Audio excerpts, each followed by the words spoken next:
13ই June 2070। অবাক তো ব্যাপারটা, ডিসবেন্ডিং হওয়ার এত বছর পর বৃদ্ধ 7 জন বিটিএস সদস্য এক হয়ে কনসার্টের আয়োজন করে। 2024 সালে যেটা ছিল আমার স্বপ্ন, সেটা আজ আমার পূরণ হয়েছে। আমিও সেই কনসার্টে কোটি কোটি আর্মি ছিলাম আমরা।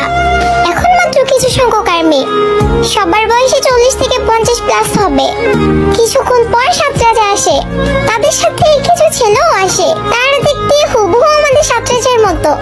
তখন ইয়ুঙ্গি বলে উঠে, আর্মিরা, আমরা ছোট বাংতান নিয়ে এসেছি। আর বলেছিলাম না বৃদ্ধ বয়সেও কোমরে হাত দিয়ে ফেকলাপ গানটি গাইবো? এই যে দেখো আমি এসেছি। জিন বলে, বুড়ো হয়ে গেছি, তারপরও I am alright handsome you know. সব আর্মিরা হাসির সাথে কান্নায় ভেঙে পড়ে। আমাদের ম্যাকমিলান বলে উঠে, তোমরা কান্না করো না, আমাদের কষ্ট হয়, ভালোবাসি তোমাদের অনেক। তাই তো দেখো এই বয়সে আমরা আবার এসেছি। জিহব বলে, I am your hope, you are my hope, I am জিহব। নামজুম বলে উঠে, ভালোবাসি আমি তোমাদের অনেক। থ্যাঙ্কস এত বছর পর আমাদের মনে রাখার জন্য। আমরা কোনোদিনও তোমাদের ভুলবো না, তোমাদের ভালোবেসে যাবো সারা জীবন।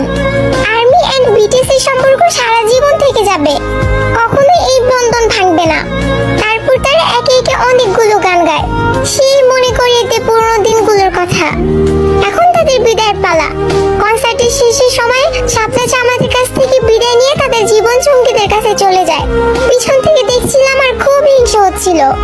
আর মনে হচ্ছিল সাতরাজা শুধুই আমাদের, শুধুই আমাদের। এত বছর পর সব বদলে গেছে, তারা বদলে গেছে, আর্মিরা বদলে গেছে। বিটিএস আর আর্মিদের ভালোবাসা বদলাহীন। BTS army forever.